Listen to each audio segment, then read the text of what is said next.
tayo ng guys, sustainable collaboration. Ito ang MSME. Ang goal namin is not to Small have and to medium comply only to enterprise. environmental compliance and regulations, but beyond compliance yung goal namin. So yun po, sana yun po yung matutunan po namin dito, and then partnerships with different people, like for LGUs, kami mga taga-private sector. Private sector to. From ENDB po. Yun po. Thank you po. Thank you po. Group picture po. Group picture po. Asan na dokumento? MSME. Pag-group picture po.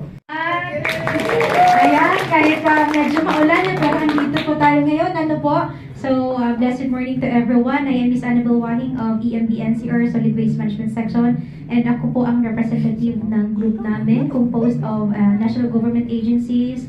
And we also have DOST Tala Hospital and Livelihood Education and Rehabilitation Center. So, our expectation po ngayon ay we would be able to share po yung aming insights and concepts, and of course yung provisions ng ating EPR law, particularly EPR law, the Extended Producer Responsibility Act of 2022, being kami po ang sa DNR po na ano po ito, law. No? And then of course to gather also yung mga information na manggagaling sa ating private and public sector, to identify yung mga gaps, challenges, and needs po ng Caloocan City for sustained collaboration and partnership para sa ating circular economy program. So, yun lang po. Natuturo eh. Hindi ko alam kung saan dinaan eh. Again po. So, for LGU Group 1, LGU Group 1, as per na pagkasunduan doon po, ang aming po expectation is to gain knowledge through this activity para po maintindihan ng maigi yung circular economy, ano ba yung pwede natin magawa para yung green economy is ma-attain natin.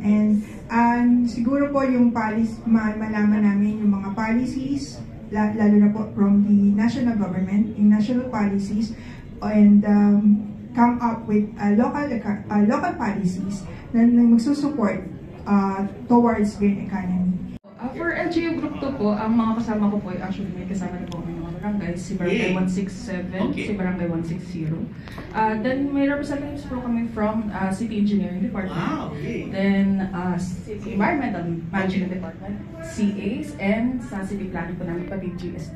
Okay. So ano po, almost the same lang rin po yung ano po namin, yung expectations namin from the same group of LG. Parang kasi po, you cannot expect everyone to know kung ano po ang circular economy. So, probably more on learning po yung expectation namin na parang more on what kind of related initiative? Ang tanong. Or with Coca-Cola, and so with Coca-Cola, they were proposing the Aling Tindera program. So where they will tap on different sari-sari stores. Yes, for Coca-Cola for their EPR commitments. So with Rebisco, we are discussing if with Rebisco and Econest, we are discussing if we can include them with the UNIDO project, because for Rebisco they are concerned with food, with the food sector, with food manufacturing. UNIDO project. And for Econest, they created reusable. I think it's more cassava packaging to food, avoid the use of plastics. SMCT. Food rescue. I think we are thinking we can link them to restaurants and other food establishments, so they can somehow divert food surplus to other communities. Okay. And then for SMCT Caloocan, this is more on the collection for pet bottles also.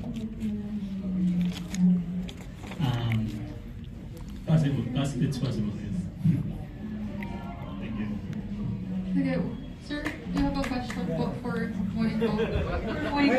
Pwede naman sila mag-usap, pero... Hindi, unless there's a question from others. But just to ask a question, I want to ask a question to my co-speaker. But yeah, there's really a question. Hello, from the Cultural Affairs and Tourism Office. So, I was able to attend a research about plastics in 2022, wherein the researcher mentioned that the presence of microplastics are evident in the seafood. So, yung isa sa parang percentage na pinakamataas sa NCR na minention ay yung presence ng sachet. So, my question is like, isa na sa so yung ano natin, presence of sachet economy wherein the purchasing power of the constituents are able to just purchase sachet.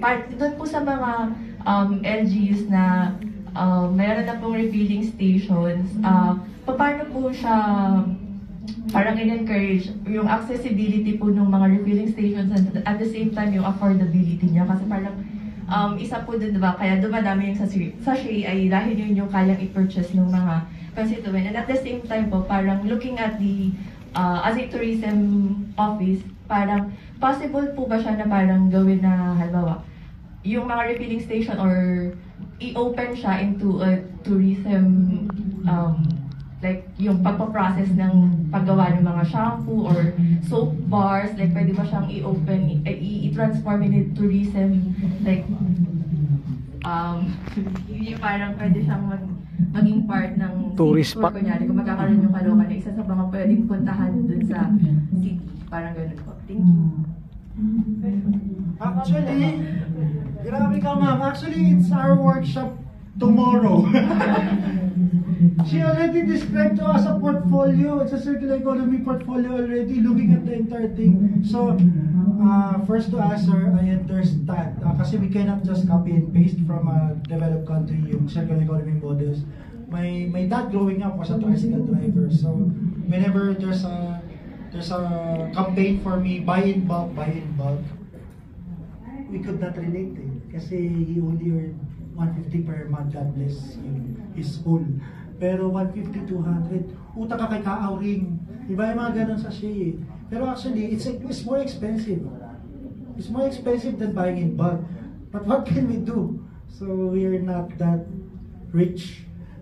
So we have to customize yung mga solutions natin, and one of the things is sari-sari store. Kasi sari-sari store is very sa Southeast Asia actually. You go to other countries, not much. More na vending machine, mga convenience store. Pero kaya nga yung mga refill station, tsaka yung mga wala usik programs, refill revolution na spearheaded by DNR, some private sector led companies, that's what really want to experiment on kasi wala pang super duper successful model na self-sustaining, and it's open to discussions actually. You actually describe sachet economy. So sachet, so that entails yung behavior of people. So we have behavior here. So we have behavior here na, pero hindi siya yung okay, there's a sachet and then you recycle it. Your behavior is at least you recycle what is generated, so recycling, which we have examples, but we can avoid that through refilling. So we have refilling here. Tapos pag ni-refill mo, syempre may business model yan. May business model yan, tapos ano yung pinaka-nag-work, pwede ba siyang maging tourism initiative or something na, ito pa pwede siya mag-generate ng mga local businesses kasi normally pag refills, mas gusto natin na locally sources nearby lang. And then mag-entail yun ng packaging reuse. Kunyari, may mga nakikita na akong mga return system, Salin PH, nakita kong innovation model, Elmer, yung mga gano'n na pagbili mo, ibabalik mo yung packaging and then may bago kang packaging.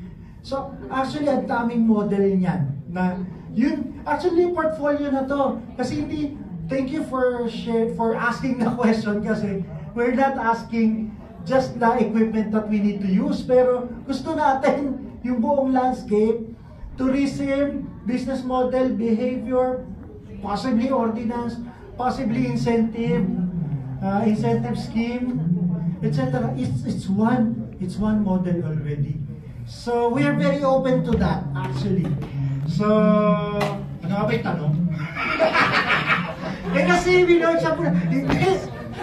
Tandaan nyo, ilagay natin yun. Kasi ang gagawin natin this afternoon would be, after the GENC presentation by Richard, and then may konting workshop tayo, ideas. But we do not want to solicit ideas. Later on, we'll be asking IEC ideas, social marketing, behavioral change, community ideas. Pero, tomorrow, we will be asking you to stitch together kung ano yung ideas na yun. May behavior, may tourism lens, may sinong GENC group ang pwedeng maka-contribute dito. Yung grupo ba ng junk shop pwede maka-contribute dito? Yung GENC group, yung team nila, Kuya Richard, pwede ba maka-contribute? Yung tourism operators, at saan? Anong pwedeng masupport ng DTI? DOT. At DTI din, Green Enterprises. So, isang portfolio po yun. And then there could be another portfolio on organic waste. So, yun po yung itatanong namin tomorrow kasi later on, that's what I'm going to ask actually Moico, but I'll answer it na. So, I'm supposed to ask Moico, do we have ang makikinabang lang ba dito, only LGU? No. Is there an opportunity for a CSO like me, a junk shop like me, MSME like me, to also benefit from this project? Yes. So, I have to answer to Moico. Oh yeah. So, in summary, I just want to emphasize Moico's presentation. So, we will look at portfolio, and then we will be presenting this to DILG and EMB and DNR. And then, kasi nahanap nila sa amin kung ano yung na-identify. Kasi iba-iba city, iba-iba ng portfolio kayo. Post kayo sa mga malalaking companies na sa Siargao, walang ganun. Surfing sila, tsaka mangrove. So, iba yung case nila. And then, yun yung magiging basis din namin to support. And then, we have 3 grants. Pag nakita niyo yung presentation ng Moico. Behavioral Change Grant. So, for example, any CSO or non-profit who's into creative behavioral change, kung pwedeng part ng tourism campaign, for example, it's linked. We need innovation. We get bored with flyers. It should be like TikTok. It should be, app or something. I don't know. I'm not a millennial. Pero we are open to it. Any CSO can apply. The one requirement that we're thinking is it should be implemented in any one of our EUJEP partner sites. Caloocan is a partner. So, sino pa ba mas magandang mag-propose ng idea na yun, kundi mga taga-Caloocan? Pero siyempre, pwede taga-QC ako, pwede ako mag-propose, sa Caloocan ko implement. Pwede rin naman yun. So, depende. We also have in community grants. So, kunyari may community system tayo. So, yun po pwedeng masupport yun. And then, innovation grant. Kung MSME ka, for-profit ka, hindi namin masusuportahan yun. Pero kapag meron kang innovation, yung incremental innovation yun, kunyari, mag-shift ka from plastic straw to bamboo straw, gano'n. Pero kailangan mo lang konting, kung ano man yun. So, may innovation grant din tayo na challenge.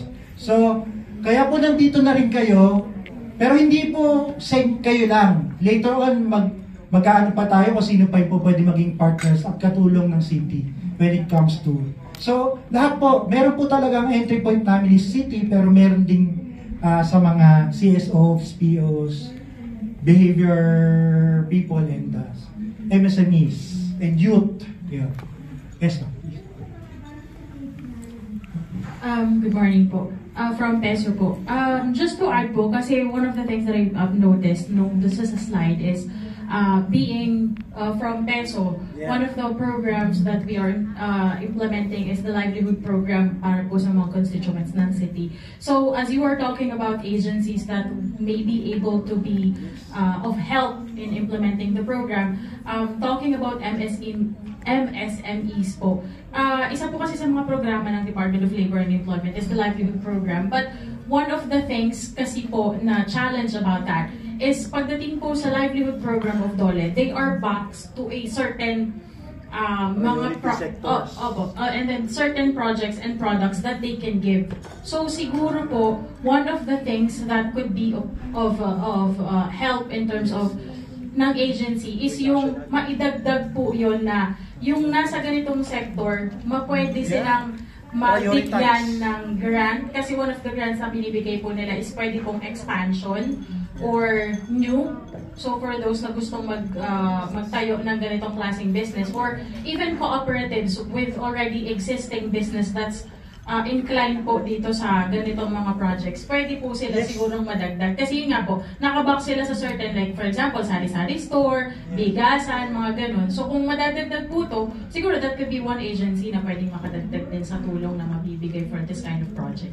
Yes, thank you for raising that kasi ma'am, meron po tayong SO1, that's with GIS at the DNR. So kapag gusto nating ma-prioritize yung policy na ganyan, na yung green enterprises, livelihood, or circular economy, we can bring that up as a national policy topic po.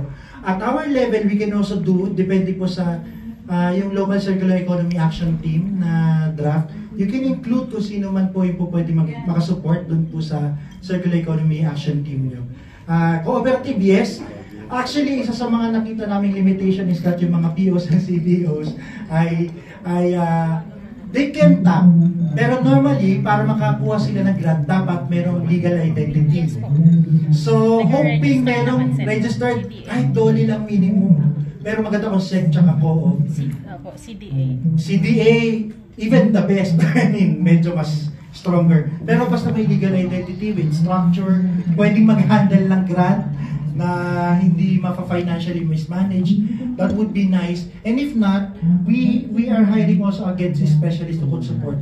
And we also have LG coordinator. In partnership with PESO or DOLE or DTI, we will welcome that kasi we want more na mas, yung mga magagandang ideas, magandang masuportahan. We welcome that. So two-prong, meron po tayong local and then meron tayong national. But thank you for your question, but we'd like to acknowledge, asan yung isa? We'd like to acknowledge the brightness of Miss Lea Texon. Palakpakan naman natin si Ate Lea. Pasok ka na. Pinalakpakan niya. Bakit palakpak na sila? Tara! So, this is another example of partnership. We have unique. May meeting sila ni Director Al. Pero yun yung isa sa pinresent. Wala pa malakpak na yun. Pasok ka na. So, nag-present ka naman ni JM kanina. So, we want partnerships like those. But yes, please include that dun sa ating workshop sa mamaya. Kasi mamaya yung pitchy ng workshop, pero bukas yung portfolio stitching natin. Thank you. Yeah, thank you, Sir Paul. So if you have other question, you can park it for later po. Kasi since it's lunchtime. Upstream innovations. Hence, we wanna ask you to think creatively and think innovatively. That is circular Alright? economy. So again, downstream innovations affects the product or materials after its first use. While upstream innovations rethink products and services at the design stage. So design pa lang, how do we prolong the use of it, or yung nga, refuse part, yung mga R0 to R5, mga ganyan, pa-upstream pa siya. Okay? Sige, so ito question ko for the group. Do we want to deal with waste or prevent waste from being created? Deal or prevent? Prevent. Ito. Prevent. Ano gagawin natin sa existing waste? Diba? So actually, reality is, we need to do both. Diba? We need to both deal with our existing waste, kasi nandiyan na yan eh. Wala tayong magagawa. But we also need to make ways to prevent future waste from happening. Okay po ba tayo doon? Yes? Okay. So, again, some thoughts on upstream innovation. We want to be able to rethink packaging. We want to be able to rethink the product, rethink the business model. Okay? Some streams on upstream, and focusing on elimination, reuse, and material circulation. Okay. So, this is just our refresher, and I want us to focus on upstream innovation. Okay? So, who is circular economy for? So, we're gonna go into the stakeholders, which is kayo yun. Yeah. Sige, so part 1 po natin, we would need you now po to go back po to your sectoral groups. We have 4 groups po kanina, di ba? We would ask you po to stand up and let's form that group again. Ito pa rin po yung ating CSOs and GAs group natin from kanina. We can overflow po to this table kung masyado po marami. Ano po gusto nyo? Ito yung private sector. So yung private sector group na natin to. Yes? Okay. Learn. So lahat po yun, kung pwede mo isa-isahin ulit na per post-it para lang makita lahat ng current initiatives. So ito yung ano. Okay?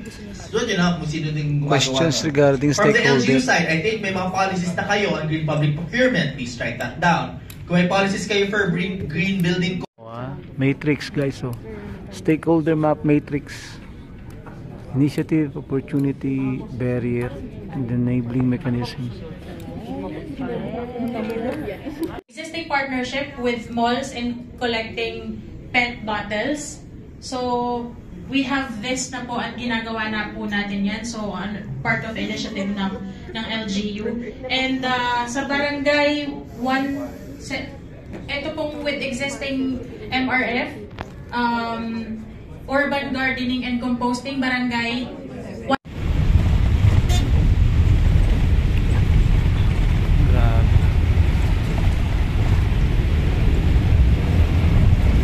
Guys, basa, umuulan.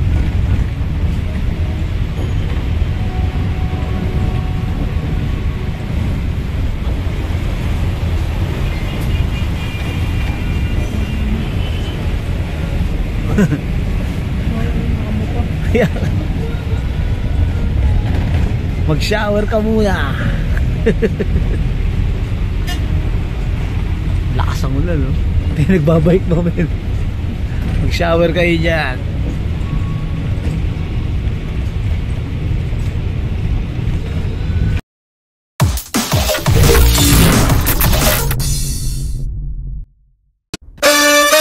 Shake your body, baby, do that conga.